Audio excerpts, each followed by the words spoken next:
ladies. Welcome back. I hope you had a good study. All right, so the day one of our study, the miracle of turning the water into wine. And so I looked up a few things. One thing I found was about Mary. She was the only person that was with Jesus at his birth and at his death. She was from the peasant class, which is about 90% of the population. They paid triple tax. So they paid to Rome, to Herod, and to the temple. So they were poverty-stricken no matter what, because they just paid tax upon tax. A lot of them were artisans, but they also had to farm. Mary probably lived with her parents. She lived with her parents at the time of the visitation. Women ordinarily were married about 13 years old. This maximized childbearing and also guaranteed virginity. Jerusalem was about a 4 or 5 day walk. She went there. Mary would have gone there once a year, or probably, maybe so more, but probably not that, because it was costly. She was 13 at Jesus's birth, and then he died at about 33 years old. So she was about 46 when he died. She was in the upper room when he was resurrected, and she was at Pentecost with about a community of 100 in Jerusalem. And then nothing more is said of Mary, so we don't hear anything more after Pentecost. Tradition says she moved to Ephesus with John and died there. Okay, so what about Cana in Galilee? So there's 3 different places, but 2 that are argued. So Kirbet Kana, which is with a Q, it's about 8 or 9 miles from Nazareth. So it's north about 8 or 9 miles. And that is what used to be traditionally the place. But then Kafra Kana, which is only about 3 miles from Nazareth, and it's to the northeast. So one is to the north, one is to the northeast. And then there's one called Cana, and it is just about a mile away. So it's from a spring named after an area around a spring. So they think, or anymore, they think it's Kafra Kana, which is about 3 miles away, which would have made sense. They could have known people there or even had relatives, but it was just a little village. Nathaniel, which is one of the 12, was from Cana, and so there was connection there in other ways, although this was later. Weddings were usually on a Tuesday because it was because in the creation story the word good was used twice on Tuesdays. So anything that was important was done on a Tuesday, and weddings were on the 3rd day of creation, so which was translated to be a Tuesday. Let's see a little bit about the stone jars. The stone jars for ceremonial washing. So that was an important point.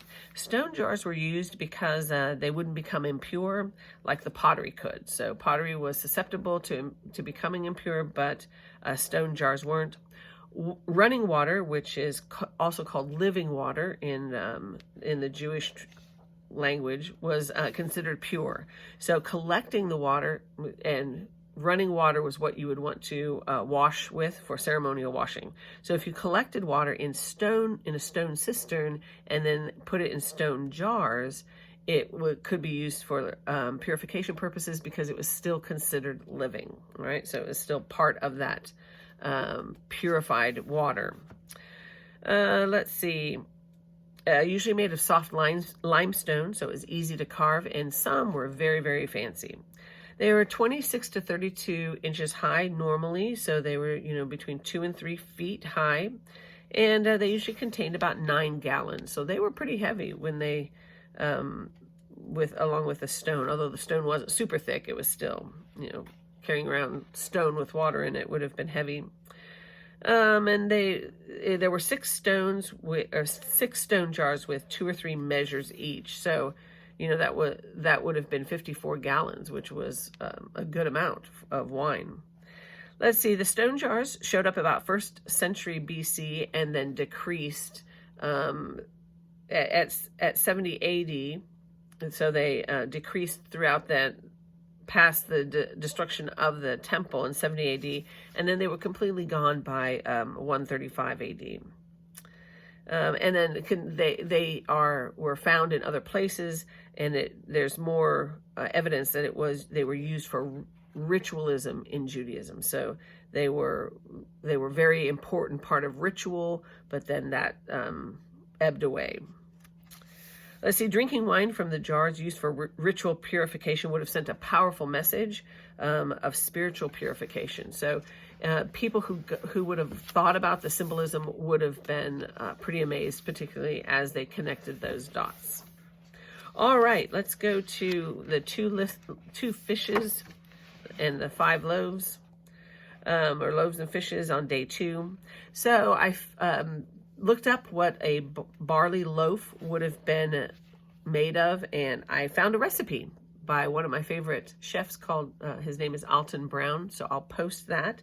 It has just a few ingredients, so it's not very detailed. I think it's would be probably better than what they had in Jesus' day, because it'll be softer, but most of the barley loaves back then in Jesus' day would be more like the naan bread, the thick tortilla flatbread kind of thing, but what we would call naan bread.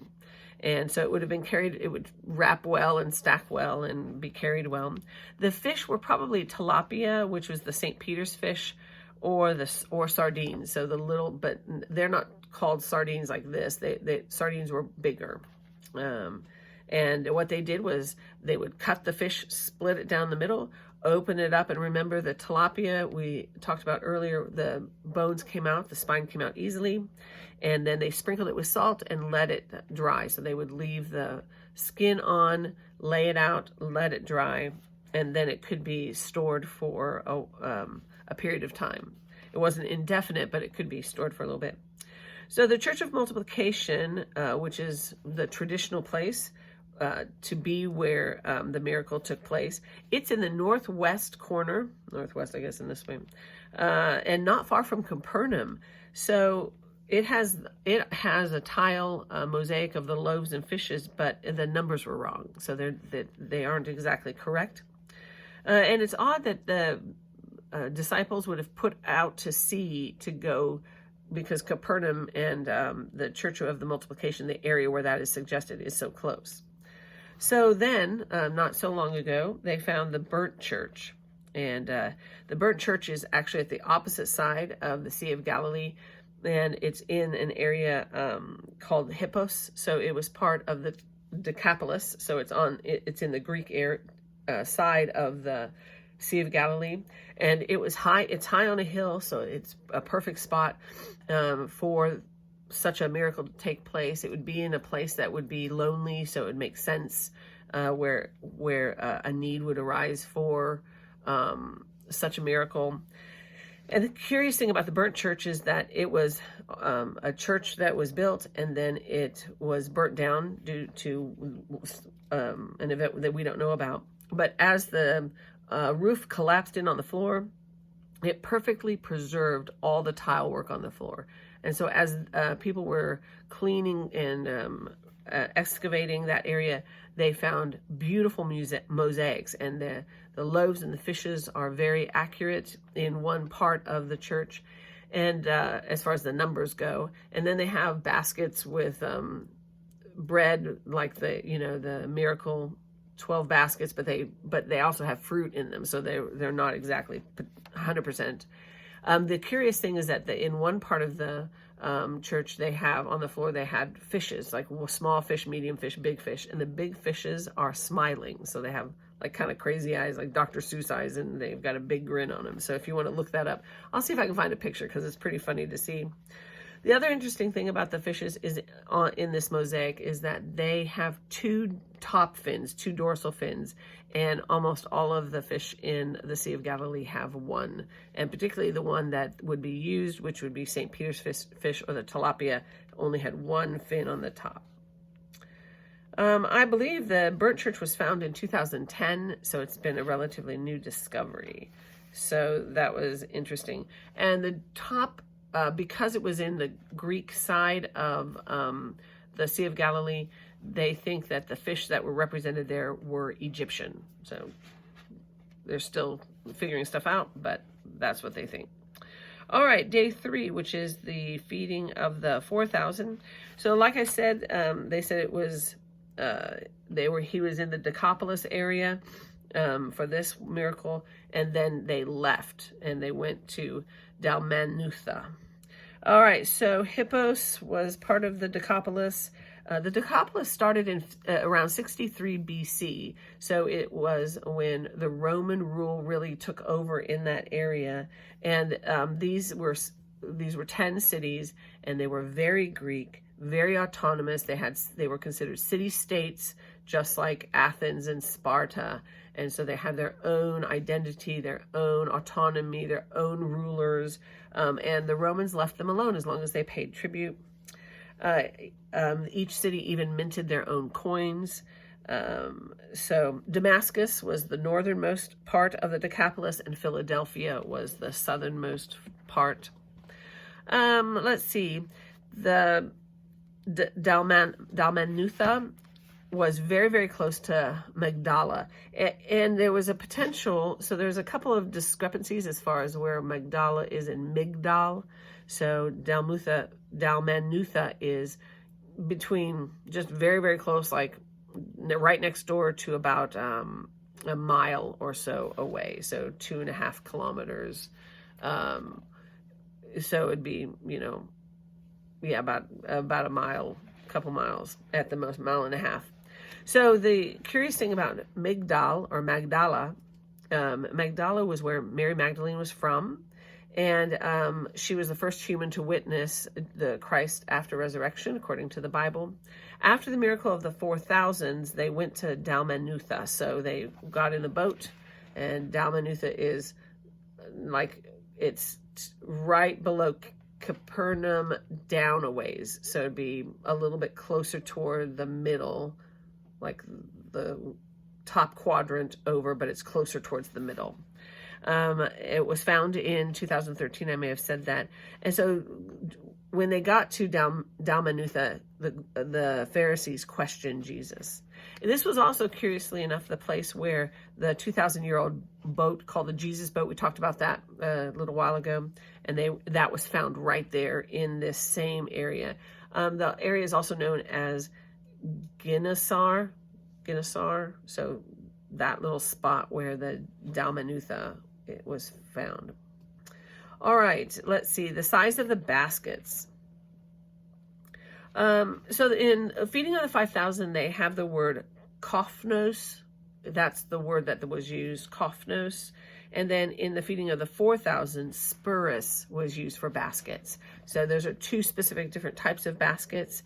In the feeding of the 5,000, the kophnos were like little wicker backpacks. So they, were little baskets carried on their back. A lot of folks who were faithful would carry them. They would hold about 3/5 of a bushel, so not a big amount.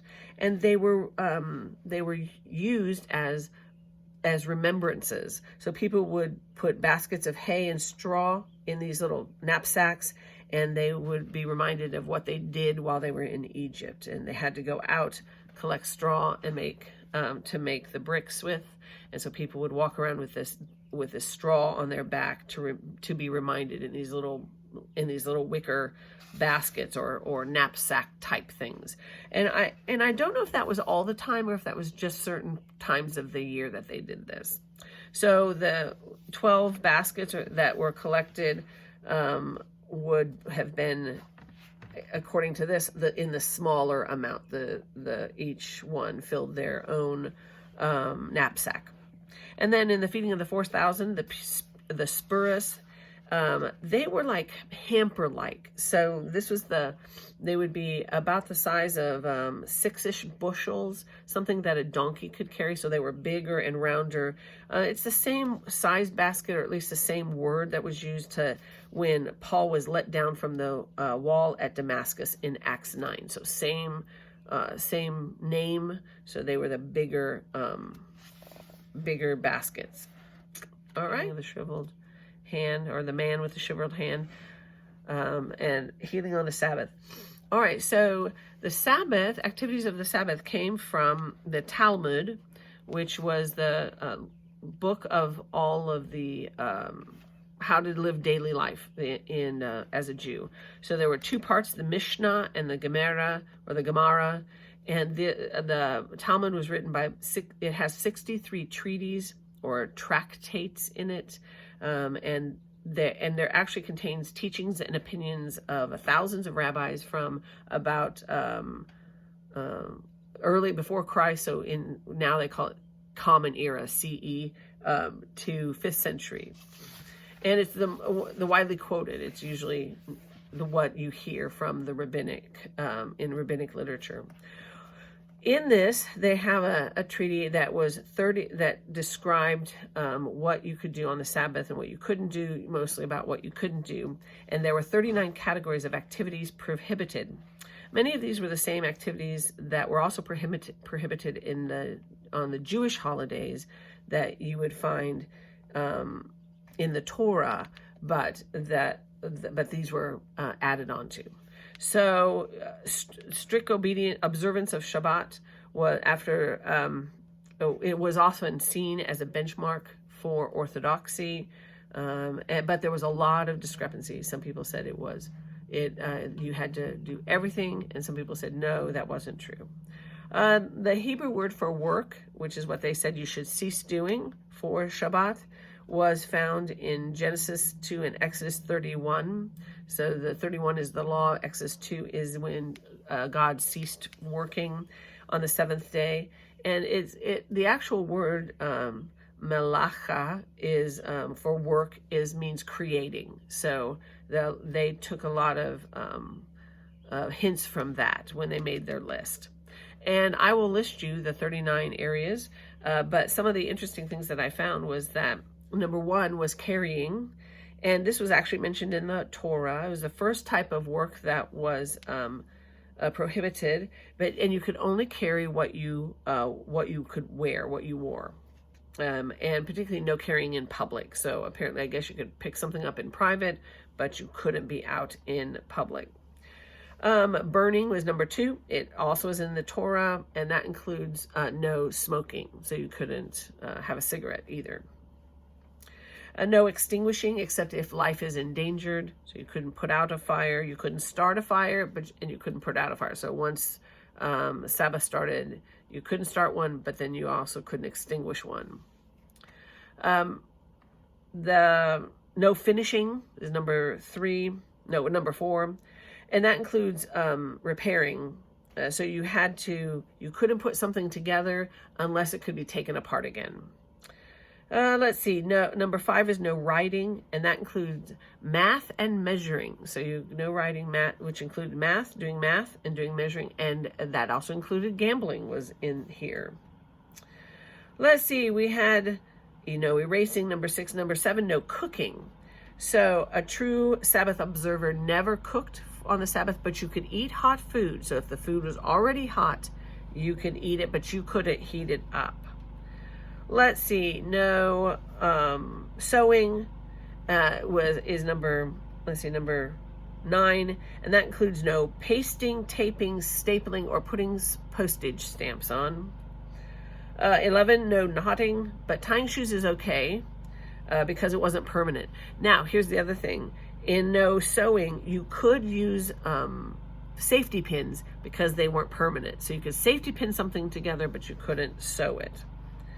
And on it goes. So there's a lot of interesting things out of the 39, but from those 39 the categories, there were a whole bunch of other lists that were made. So each category had its own subcategory. All right, day 5. Day 5 is about the fig tree. So Adam and Eve used figs to hide their nakedness. Figs, so it takes a male fig tree and a female fig tree. So the male fig tree doesn't have figs, but but it takes the pollen from the male fig tree to pollinate the female fig tree. One of the earliest records of any fruit eaten by people in the Middle East is the fig.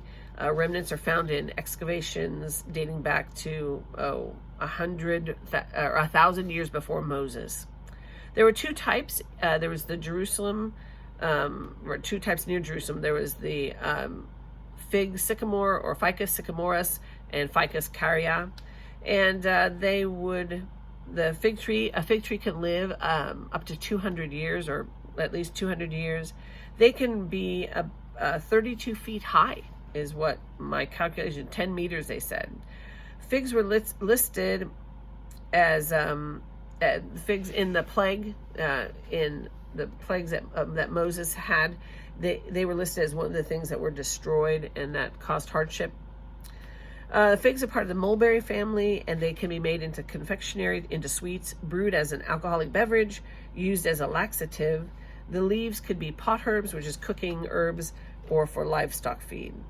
Now, here's a curious thing. There is a fig fruit. So you have fig fruit that's born from the past year's growth. So you have past year's growth.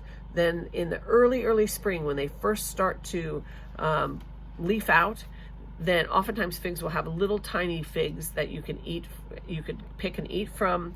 And then in the summertime, they leaf out further, and then that's where the bigger fruit is, and that's when you pick them. So from the tradition, Jesus saw the fig tree. It was springtime, and it could have had, or should have had, those little tiny figs that came from the previous year's growth. Let's see, the sycamore fig, which has smaller fruit than the standard fig that they used. It was rumored to have been brought to Israel by the Philistines during the Iron Age, and during that time they also brought opium, the opium poppy, and cumin. So that's also in there. The sycamore fig was cultivated in Egypt, so it was in the ancient Egyptian tree of life. So the figs were very important in that area, and so for Jesus to have cursed it, it was incredibly significant, and that's why it caused such a stir among the apostles. All right, that's it. One more week, and we'll be through, and we'll come up with what we'll do in the fall. Have a great week, and I'm missing you all greatly. Talk to you later. Bye-bye.